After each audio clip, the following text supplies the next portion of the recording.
ಏನ್ ಮೇಡಮ್ ಘಮ ಘಮ ಘಮ ಮನೆ ಎಲ್ಲ ಏನಿದೆ?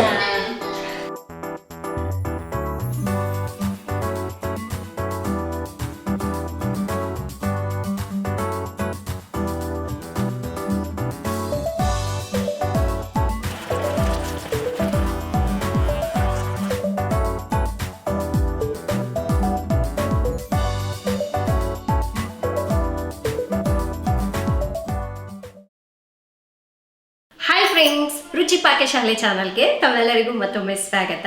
ಸೊ ಇವತ್ತಿನ ಫುಡ್ ಬ್ಲಾಗ್ನಲ್ಲಿ ಒಂದು ಸ್ಪೆಷಲ್ ರೆಸಿಪಿಯೊಂದಿಗೆ ಬಂದಿದ್ದೀನಿ. ನಿಮ್ಮೆಲ್ಲರಿಗೂ ಗೊತ್ತಿರೋ ಹಾಗೆ ನಾನು ಡಯಟ್ ಫಾಲೋ ಮಾಡ್ತಾ ಇದ್ದೀನಿ ಅಲ್ವಾ. ಸೊ ಈವ್ನಿಂಗ್ ಟೈಮ್ನಲ್ಲಿ ನನಗೆ ಸ್ನ್ಯಾಕ್ಸ್ ತಿನ್ಬೇಕು ಅಂತ ಅನ್ಸುತ್ತೆ. ಹಾಗಂತ ಹೇಳ್ಬಿಟ್ಟು ನಾನು ಏನು ಸಿಕ್ಕರೆ ಅದು ತಿನ್ನಕ್ಕೆ ಹೋಗೋದಿಲ್ಲ, ಅದನ್ನೇ ಹೆಲ್ದಿಯಾಗಿ ಸ್ವಲ್ಪ ಮಾಡ್ಕೊಳ್ತೀನಿ. ಹಾಗಂತ ಹೇಳ್ಬಿಟ್ಟು ಇವತ್ತು ಒಂದು ಹೆಲ್ದಿ ರೆಸಿಪಿನ ನಿಮ್ಮ ಜೊತೆ ಶೇರ್ ಮಾಡಬೇಕು ಅಂತ ಇದನ್ನು ತಗೊಂಡ್ಬಂದಿದ್ದೀನಿ. ಇದೇನು ಗೊತ್ತಾ, high protein lemon garlic soya chunks. ನೋಡ್ತಾ ಇದ್ರೆ ಒಳ್ಳೆ ಗೋಬಿ ಮಂಜೂರಿ ಥರ ಇದೆ ಅಲ್ವಾ, ಟೇಸ್ಟ್ ಸೂಪರ್ ಆಗಿರುತ್ತೆ. ಇನ್ನು ತಡ ಮಾಡದೆ ಈ ರೆಸಿಪಿ ಹೇಗೆ ಮಾಡೋದು ಅಂತ ನೋಡೋಣ ಬನ್ನಿ. ಫಸ್ಟು ಒಂದು ಪಾತ್ರೆಗೆ ನೀರು ಹಾಕ್ಕೊಳ್ಳೋಣ.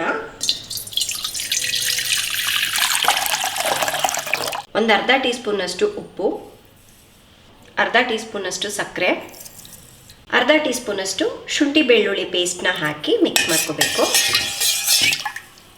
ಈಗ ಸ್ಟವ್ನ ಆನ್ ಮಾಡಿಕೊಂಡು ಇದನ್ನು ಕುದಿಲಿಕ್ಕಿಡೋಣ. ನೀರು ಈ ರೀತಿ ಕುದಿಯುವಾಗ ನಾನಿಲ್ಲಿ 1 ಕಪ್ನಷ್ಟು ಸೋಯಾ ಚಂಕ್ಸ್ ತೊಗೊಂಡಿದ್ದೀನಿ. ಈಗ ಕುದಿಯೋ ನೀರಿಗೆ ಹಾಕ್ಕೋಬೇಕು. ಹಾಕ್ಬಿಟ್ಟು ಒಂದು 5 ನಿಮಿಷ ಇದನ್ನು ಹೀಗೆ ಕುದಿಸ್ಕೋಬೇಕು. ಈಗ ಇದು ಕುದಿಸ್ಕೊಂಡಾಗಿದೆ. ಸ್ಟವ್ನ ಆಫ್ ಮಾಡಿಕೊಂಡು ಇದರಲ್ಲಿರೋ ನೀರೆಲ್ಲ ಸೋಸ್ಕೊಂಡ್ಬಿಡೋಣ.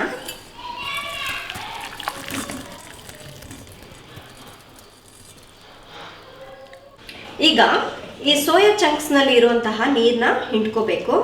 ತುಂಬ ಗಟ್ಟಿಯಾಗಿ ಹಿಂಡ್ಕೋಬಾರ್ದು, ಸ್ವಲ್ಪ ನೀರಿದ್ರೂ ಪರವಾಗಿಲ್ಲ. ಈ ಥರ ಹಾಕ್ಬಿಟ್ಟು ಒಂದು ಬೌಲಿಗೆ ಹಾಕ್ಕೊಂಡ್ಬಿಡೋಣ. ಫ್ರೆಂಡ್ಸ್, ನಾನು ನನ್ನ ಡಯಟ್ನಲ್ಲಿ ಸೋಯಾ ಚಂಕ್ಸ್ನ ಜಾಸ್ತಿಯಾಗಿ ಆ್ಯಡ್ ಮಾಡ್ಕೊಳ್ತೀನಿ. ಒಳ್ಳೆ ಪ್ರೋಟೀನ್ ನಮಗೆ ಇದು. ಸೊ ಈ ವೆಜಿಟೇರಿಯನ್ಸ್ಗೆಲ್ಲ ಇದು ಒಂದು ಸೂಪರ್ ಫುಡ್ ಅಂತ ಹೇಳ್ಬೋದು. ಯಾಕೆಂದರೆ ಅವ್ರು ನಾನ್ ವೆಜ್ ಎಲ್ಲ ತಿನ್ನಲ್ಲ ಅಲ್ವಾ. ಸೊ ಅದಕ್ಕೆ ರಿಪ್ಲೇಸ್ಮೆಂಟ್ ಈ ಥರ ಸೋಯಾ ಚಂಕ್ಸ್ನಿಂದ ಪಲ್ಯ ಮಾಡ್ಕೊಳ್ಳೋದು ಅಥವಾ ಸೊ ಈ ಥರ ಈವ್ನಿಂಗ್ ಸ್ನ್ಯಾಕ್ಸ್ ಮಾಡ್ಕೊಳ್ಳೋದು ತುಂಬ ಚೆನ್ನಾಗಿರುತ್ತೆ.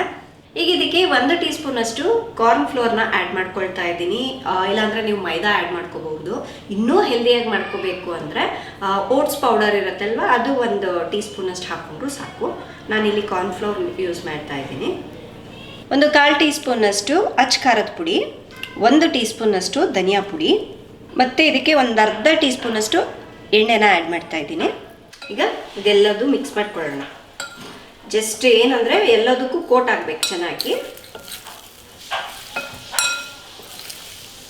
ನಾವು ಆಲ್ರೆಡಿ ಕುದಿಯುವಾಗ ಉಪ್ಪು ಹಾಕಿದ್ವಲ್ವ, ಅದಕ್ಕಾಗಿ ನಾನು ಮೇಲೆ ಎಕ್ಸ್ಟ್ರಾ ಉಪ್ಪು ಹಾಕಿಲ್ಲ. ಈಗ ನೋಡಿ, ಇದು ಚೆನ್ನಾಗಿ ಕೋಟ್ ಆಗಿದೆ. ಓಕೆ ಫ್ರೆಂಡ್ಸ್, ಈಗ ಇದನ್ನು ಫ್ರೈ ಮಾಡ್ಕೊಳ್ಬೇಕು. ನೀವು ಏರ್ ಫ್ರೈಯಲ್ಲಾದರೂ ಮಾಡ್ಕೋಬಹುದು. ಒಂದು ವೇಳೆ ನೀವು ಏರ್ ಫ್ರೈಯರಲ್ಲಿ ಮಾಡೋದಿತ್ತು ಅಂದರೆ 180 ಡಿಗ್ರಿಯಲ್ಲಿ 18 ನಿಮಿಷ ನೀವು ಇದನ್ನು ಫ್ರೈ ಮಾಡಿಕೊಂಡ್ರೆ ಸಾಕಾಗತ್ತೆ. ಇಲ್ಲ ಈ ಥರ ಪ್ಯಾನಲ್ಲಿ ಮಾಡೋದಿತ್ತು ಅಂದರೆ ಸ್ವಲ್ಪ ಎಣ್ಣೆ ಹಾಕ್ಕೊಂಡು ಫ್ರೈ ಮಾಡಿದ್ರೆ ಆಯಿತು. ಬಟ್ ನಾನು ಈಗ ಏರ್ ಫ್ರೈಯರ್ ಒಳಗಡೆ ಇಟ್ಟಿದ್ದೀನಿ, ಹಾಗಾಗಿ ಪ್ಯಾನಲ್ಲೇ ಮಾಡಿ ತೋರಿಸ್ಬಿಡ್ತೀನಿ. ಈ ರೀತಿ ಪ್ಯಾನ್ ಫ್ರೈ ಮಾಡೋದಿತ್ತು ಅಂದರೆ ಸ್ವಲ್ಪ ಎಣ್ಣೆ ಹಾಕ್ಕೋಬೇಕು. ನೋಡಿ, 1 ಟೀ ಸ್ಪೂನಷ್ಟು ಎಣ್ಣೆ ಹಾಕ್ತೀನಿ ಅಷ್ಟೇ ನಾನು. ಈಗ ಎಣ್ಣೆ ಕಾದಿದೆ. ಈ ಸೋಯಾ ಚಂಕ್ಸ್ನ ಹಾಕ್ಕೊಂಬಿಡೋಣ.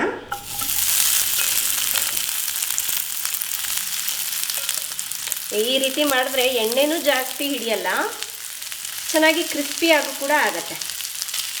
ಇದನ್ನು ಎಲ್ಲಿವರೆಗೂ ಫ್ರೈ ಮಾಡಬೇಕು ಅಂದರೆ ಚೆನ್ನಾಗಿ ಕ್ರಿಸ್ಪಿ ಆಗಬೇಕು, ಅಲ್ಲಿವರೆಗೂ ಈ ಥರ ಹುರಿಬೇಕಾಗತ್ತೆ. ಸೊ ಮಧ್ಯ ಮಧ್ಯ ಸ್ವಲ್ಪ ಕೈ ಆಡಿಸ್ತಾ ಇರಬೇಕು. ಈ ಥರ ಮೇಲಿಂದ ಕೆಳಗೆ ಮಾಡ್ತಾ ಇರಬೇಕು. ಆವಾಗ ಈವನ್ ಆಗಿ ಎಲ್ಲ ಕಡೆನೂ ಫ್ರೈ ಆಗುತ್ತೆ. ಫ್ರೆಂಡ್ಸ್ ನೋಡಿ, ಸೌಂಡ್ ಬರ್ತಾ ಇದೆ ನೋಡಿ, ಕ್ರಿಸ್ಪ್ ಆಗಿದೆ. ಸಾಕು, ಇಷ್ಟ ಆದರೆ ಈಗ ಇದನ್ನು ಒಂದು ಪ್ಲೇಟಿಗೆ ಹಾಕ್ಕೊಂಡ್ಬಿಡೋಣ. ಈಗ ಸ್ಟವ್ ಆನ್ ಮಾಡ್ಕೊಂಡ್ಬಿಟ್ಟು ಇದೇ ಫ್ರೈ ಪ್ಯಾನ್ಗೆ ಸ್ವಲ್ಪ ಬೆಣ್ಣೆ ಮತ್ತು ಒಂದು ಸ್ವಲ್ಪ ಎಣ್ಣೆ. ಇದಕ್ಕೆ ಬೆಳ್ಳುಳ್ಳಿನ ನಾನು ಸ್ವಲ್ಪ ಸಣ್ಣದಾಗಿ ಕಟ್ ಮಾಡಿದ್ದೀನಿ. ಇದು ಒಂದು 10 ಬೆಳ್ಳುಳ್ಳಿ ಹಾಕ್ಕೊಳ್ಳೋಣ. ಆಮೇಲೆ ಒಂದು ಅರ್ಧ ಹಸಿಮೆಣಸಿನ್ಕಾಯಿನ ಸಣ್ಣದಾಗಿ ಕಟ್ ಮಾಡಿಕೊಂಡು ಹಾಕ್ತಾಯಿದ್ದೀನಿ. ಇದು ಸ್ವಲ್ಪ ಕಲರ್ ಚೇಂಜ್ ಆಗೋವರೆಗೂ ಹುರಿಬೇಕು. ಆಮೇಲೆ ಇದಕ್ಕೆ ಸ್ವಲ್ಪ ಕಟ್ ಮಾಡಿರೋ ಕೊತ್ತಂಬರಿ ಸೊಪ್ಪು, 1 ಟೇಬಲ್ ಸ್ಪೂನಷ್ಟು ಕಾರ್ನ್ಫ್ಲೋರ್ನ ಹಾಕ್ತಾ ಇದ್ದೀನಿ, ಇಲ್ಲಾಂದರೆ ಮೈದಾ ಕೂಡ ಯೂಸ್ ಮಾಡ್ಬೋದು. ಇದಕ್ಕೇನೆ 1 ಕಪ್ನಷ್ಟು ನೀರನ್ನ ಹಾಕ್ತಾ ಇದ್ದೀನಿ.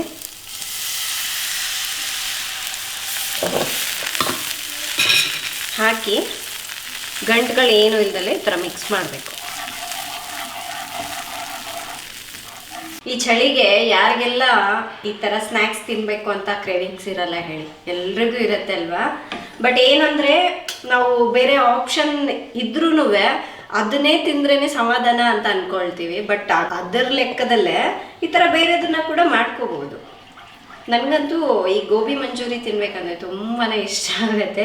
ಮೊದಲೆಲ್ಲ ವಾರಕ್ಕೊಂದ್ಸಲ ಹೋಗಿ ಹೊರಗಡೆ ತಿನ್ಕೊಂಡು ಬರ್ತಾಯಿದ್ದೆ. ಬಟ್ ಮಕ್ಕಳಾದ್ಮೇಲಂತೂ ನಾನು ಇವಾಗ ತುಂಬಾ ಕಮ್ಮಿ ಆಗಿದೆ. ಯಾವಾಗಲೂ ಒಂದ್ಸಲ 1-2 ತಿಂಗಳಿಗೋ 3 ತಿಂಗಳಿಗೋ ಒಂದ್ಸಲ ಹೋಗಿರ್ತೀನಿ.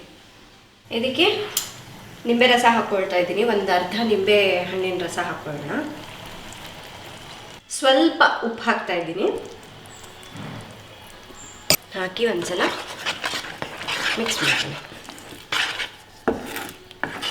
ನೋಡಿ, ಈಗ ಇದು ಟ್ರಾನ್ಸ್ಪರೆಂಟ್ ಆಗಿದೆ ಅಲ್ವಾ, ಅಂದರೆ ಒಂದು 2 ನಿಮಿಷ ಈ ರೀತಿ ಕುದಿಸ್ಕೋಬೇಕು. ರೆಡಿ ಆಗಿದೆ. ಈಗ ಫ್ರೈ ಮಾಡಿರೋ ಸೋಯಾ ಚಂಕ್ಸ್ನ ಹಾಕೋಣ.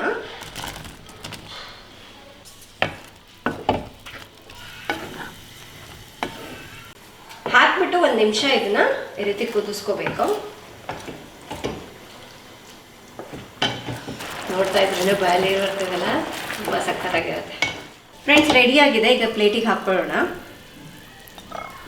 ನೀವು ಇದನ್ನ ಈವ್ನಿಂಗ್ ಸ್ನ್ಯಾಕ್ ಆಗಿ ಸರ್ವ್ ಮಾಡ್ಬೋದು, ಇಲ್ಲ ಅನ್ನ ಸಾರು ಜೊತೆ ಸೈಡ್ ಡಿಶ್ ಆಗಿ ಕೂಡ ಸರ್ವ್ ಮಾಡ್ಬೋದು.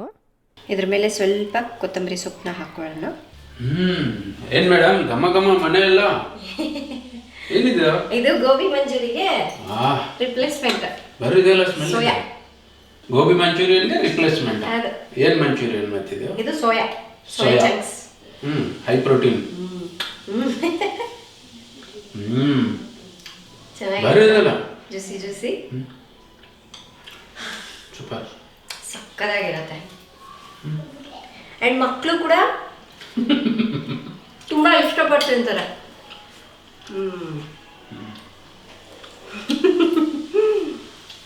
ಆಯ್ತಾಯ್ತು, ವಿಡಿಯೋ ಮಾಡ್ಕೊ, ಆಮೇಲೆ ತಿಂತೀನಿ. ಸೊ ಫ್ರೆಂಡ್ಸ್, ನೋಡಿದ್ರಲ್ವಾ ಎಷ್ಟು ಈಸಿಯಾಗಿ ಕಡಿಮೆ ಟೈಮ್ನಲ್ಲಿ ಮಾಡ್ಬೋದು ಅಂತ. ಸೊ ನೀವು ಒಂದ್ಸಲ ಟ್ರೈ ಮಾಡಿ ನೋಡಿ. ಮನೇಲಿರೋರು ಎಲ್ಲರೂ ಇಷ್ಟಪಟ್ಟು ಹೀಗೆ ತಿಂತಾರೆ. ಓಕೆ, ಇವತ್ತಿನ ರೆಸಿಪಿ ಇಷ್ಟ ಆದರೆ ಲೈಕ್ ಮಾಡಿ, ಶೇರ್ ಮಾಡಿ. ಇನ್ನೂ ಈ ರೀತಿ ಹೆಲ್ದಿ ರೆಸಿಪೀಸ್ ಬೇಕು ಅಂದರೆ ದಯವಿಟ್ಟು ಕಮೆಂಟ್ ಮಾಡಿ. ನೆಕ್ಸ್ಟ್ ರೆಸಿಪಿಯಲ್ಲಿ ಮತ್ತೆ ಸಿಗೋಣ. ಅಲ್ಲಿವರೆಗೂ ಟೇಕ್ ಕೇರ್, ಬಾಯ್.